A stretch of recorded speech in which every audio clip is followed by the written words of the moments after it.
Hey guys, it's Claire, and this is In the Real, the podcast that provides a safe space to talk about whatever we want with absolutely no judgment. And today, I have my production teacher, Kris Rinas, on the podcast. Hello, Claire. It's nice to be here. Yeah, how are you doing? I'm doing well. How's finals week going for you? It's going. I'm almost done. Basically, this week has been all grading, which is watching a lot of video and listening to a lot of podcasts. So you're ready for it to be over, basically? I am. I'm looking forward to the end of the day when I think I'll have everything graded, and then I can begin preparing for next semester. I always dread your grades just because you always make comments, and then I'm like, oh, I didn't think about that. Do you not want me to make comments? Do you just want to grade and move on? Is that what you'd like? I do appreciate that you always tell me what I can do better, and some people just give me a grade, and I'm like, well, I'd rather you tell me. Well, that's what I've spent my whole day doing, is providing comments on everybody. However, this year I figured out how to record my comments while listening or watching back one of the videos, which I watched that. I thought that was interesting. Yeah, so it's actually easier for me to do that than try to type out my comments. I can just kind of talk about it in the moment, and hopefully it's a good connection point for what you're seeing and the comment that you're getting. I was laughing the whole time when I was watching mine because you were like, it looks cool, but I don't understand it. And I'm just like, Yeah, I wasn't following. I thought it looked great. I just wasn't following the content. And that's okay. The concept. Sacrifice. Basically, how I run my podcast, as you know, but the viewers who might be new might not know, I cover 3 different sections, with the 3rd section no longer being a part of my format because we're virtual. At the end, I'd have you sign a plaque saying you were on the show, but fortunately we can't do that, but we'll get that done sometime in the future. But I have a list of specific questions specific to each individual guest, and then after we go through those, we will go through the rapid fire section where I ask really trivial questions like, what's your favorite color? And whatever happens in that section just kind of happens. I did want to ask, what inspired you to get into film? I always enjoyed video when I was growing up. In fact, in high school, there was a moment where we had pulled out a camcorder, which was kind of brand new back in the day. I mean, it's a few years ago. And we had no film class. We had nothing. And we were in our drama class, and we were goofing off around the stage. And I got a hold of the camera, and we started making short videos without any editing software. So we'd planned out a sequence of one of the students was going to run from the backstage across the stage and jump off the stage into the auditorium. And so we kind of started playing around and shooting with the camera. So I was kind of shooting and editing all at the same time, as we were just really probably goofing off, and we weren't supposed to be goofing off one day in school, but that's probably what kind of began my interest in it, and is just kind of the thought process of how does this get put together, and the excitement of being able to do it. Yeah, I didn't even think editing was a thing until I got to high school, and I realized editing was a thing. Because I used to edit on like Video FX Live, and I'd have to stop and then do what I wanted to do and then hit record. And so, yeah, editing's a whole new world, to be honest with you. I mean, when I was editing in the camera, we were just, taking a shot and stopping it and starting it when we thought it needed to go. And then when I started in television, we were editing tape to tape. So we would shoot our video, shoot it all together, and then bring it back into an edit space and select the clips we want. And we were literally doing it real time. All right, I want this 3 seconds here, and we'd play it back and record it onto a new deck 3 seconds. I want these new 3 seconds, and we'd play it back and record it right after that. So I am very happy that we have Premiere today, and I can do that a lot quicker than real time. I mean, looking back at it, the quality on your camcorder probably was not the greatest, and now at school we have some of the best technology known to man. What do you think about when you're looking back at that and being like, oh, wow, things have really progressed in this industry? Things have changed a lot. I mean, the quality of this camera that I'm talking to you on over Zoom is way better than any of the quality I would have ever shot on a super expensive professional camcorder 25 years ago. Mm-hmm. So, I mean, it's definitely progressed with quality, entry level. I mean, you can buy a camera that's on your phone for $1,000, and that camera in your phone is way better quality than the broadcast stuff that we were using maybe 10 years ago. So it's been affordable. A lot of people can get into it and experience it. What hasn't changed is the creativity and the skill level of the individual using the camera. And that's really what sets us apart now is, do I have the skills? Have I learned the skills? Have I gained the knowledge to be able to really be able to use this equipment and put together and tell a story and have it be interesting and have it be something that people actually want to watch and is different, because everybody can produce a video, but only a handful of people really end up producing videos that are interesting, or producing films that are interesting and that others want to watch. Do you have any favorite directors that kind of started your love of film? I don't. When I started, I was more of a television person and still kind of am. I mean, I enjoy film, I enjoy watching a great film, and I enjoy the process of working with others to put one together. But my role, well, not my role, but when I got started, it was primarily in television and multi-camera and news, and that's where I really kind of got my foot wet and started to kind of get experience in. What really gets me excited, or what I think about, is the process of putting together a live television program. And specifically, like, I'll throw out an example. If you're a football person and you watch football on Sunday, CBS and Fox air, your local team. And so you're watching your local team. And what you don't realize in the moment is that there's all these other football games happening at the same time. I mean, you know that they're happening at the same time, but you don't think about them happening at the same time. And what blows my mind is when we get to halftime, all these different football games are all out at different times. They all start at the same time, but they all end at halftime starts at a different time.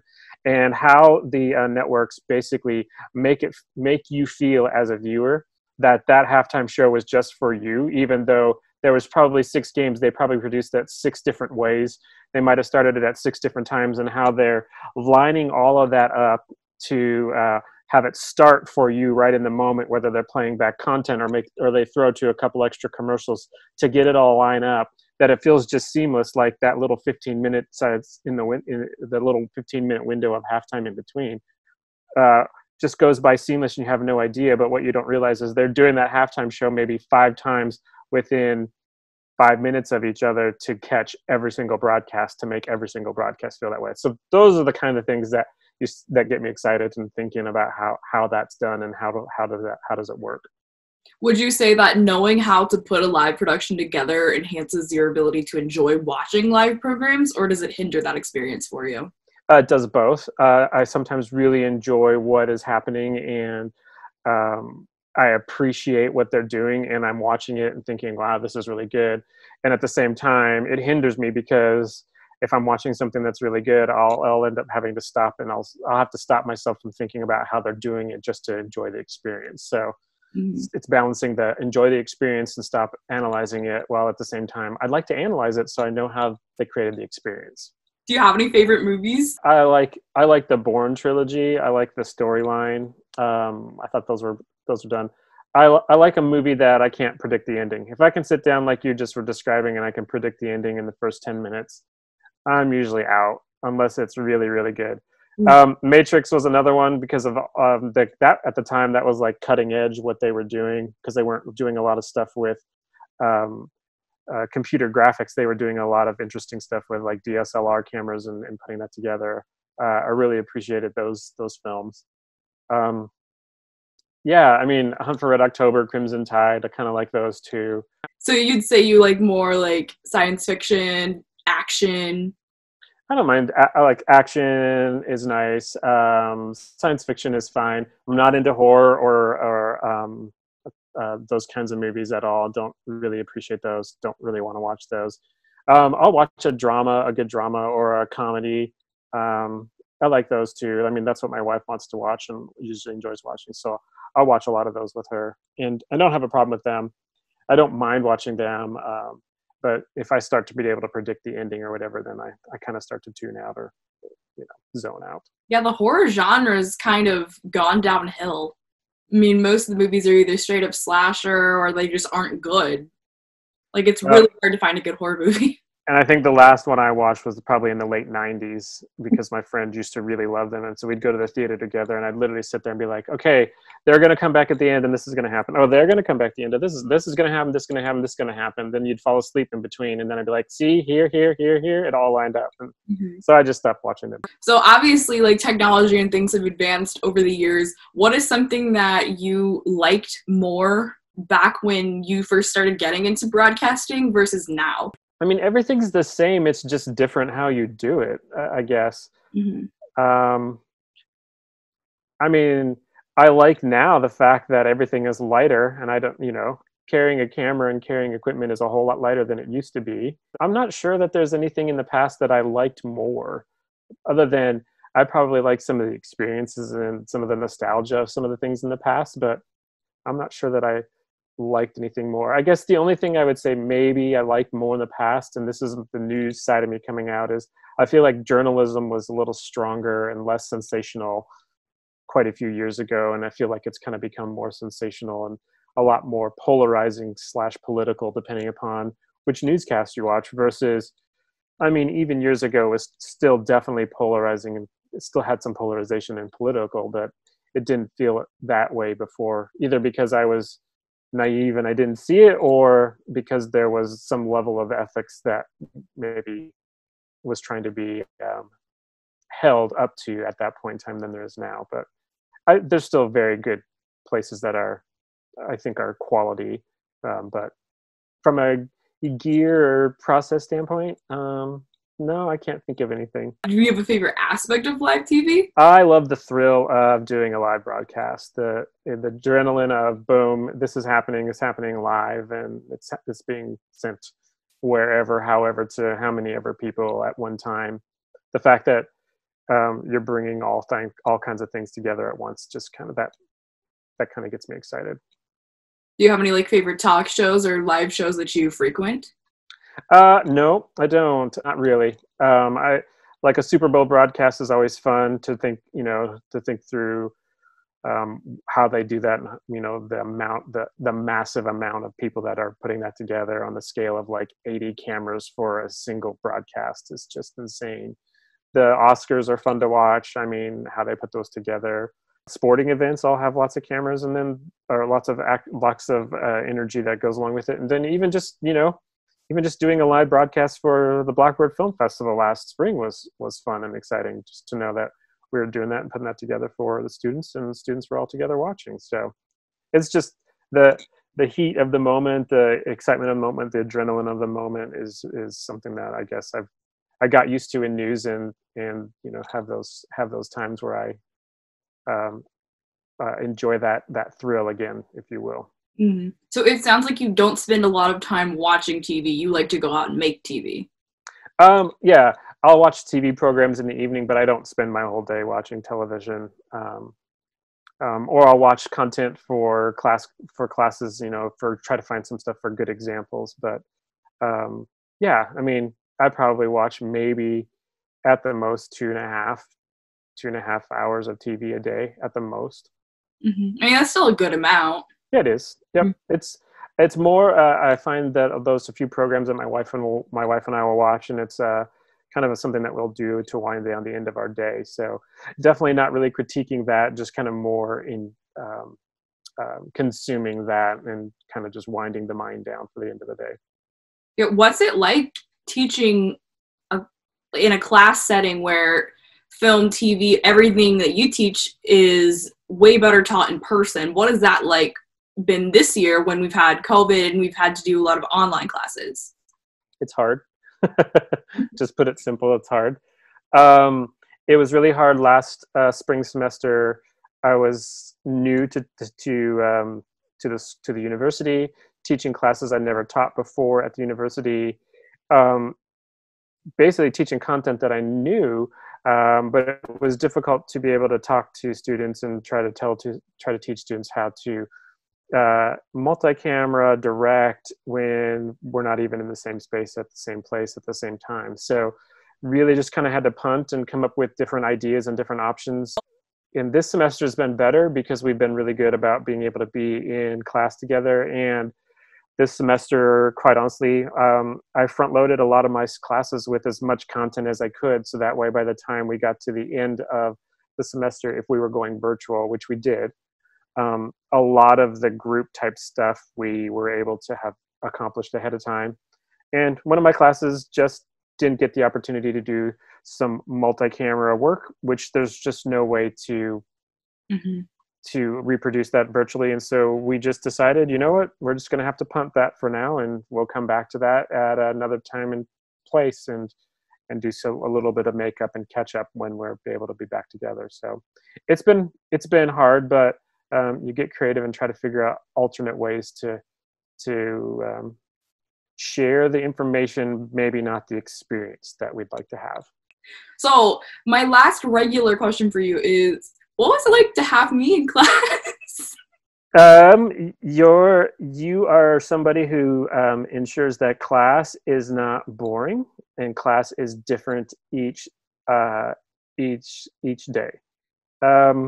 You bring a perspective to the class that's different, and you have the personality that allows people to immediately relate to you, and you have the ability to bring people together, bring conversation together, but you also have the ability to derail something really, really quickly too, should you choose to do so.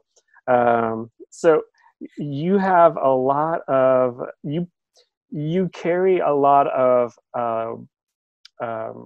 how do I want to say this? You have the ability to change the emotion and change the sense of a room. And depending upon how you do that or what you're feeling in the day, can take it in great, great levels, or you can just derail us off the rails, and then we work really hard to get back on the track. I will admit to the viewers here, if I don't like the class, I will straight up say, hey, this is boring, what are we doing? I don't know that I ever got one of those, but I would have probably just looked at you and said, all right, then why don't you tell me what's not boring, and let's figure that out. We're going to get into the rapid fires. Oh boy, here we go. So whatever comes to mind, and you just, it happens, okay? I'll do my best. All right, favorite sports team? I'll say the Colts. I never really had a sports team, so until we moved here. Someone you look up to? I have a friend whose name is Jeff Under. He was a mentor / boss of mine. I really look up to him. Pancakes or waffles? Pancakes. Favorite TV show? Favorite TV show? Yeah. I'm trying to think of a TV show that I watch that I like. That's my favorite, not the ones that my wife and I watch together. I like shows like Deadliest Catch and stuff like that, kind of like reality shows, but they're not like Survivor where somebody's getting kicked off at the end of the day. So like Swamp People. Swamp People? I haven't seen Swamp People. Okay, that's one of my dad's favorite shows. Oh, yeah? Yeah. I don't get to watch Deadliest Catch anymore. I don't have cable, so it's a little hard. Well, I mean, cable's really not worth it anymore. Well, I cut cable over 12 years ago, so I haven't watched. When I go out of town and I'm at a hotel, I get my Deadliest Catch fix and my other reality shows that I forgot about. Do you have any hidden talents? Hidden talents. I don't know if they're hidden, but you probably don't know about them. I know how to read music, and I know how to play trombone and a little bit of piano, and I don't know if I could play saxophone anymore. That was a long time ago. Do you have a dream car? Do I have a dream car? Mm-hmm. I always, if I had a dream car, I'd probably want like I don't know, like a BMW M3 or something like that with a 5-speed manual transmission. I think that would be kind of fun to have.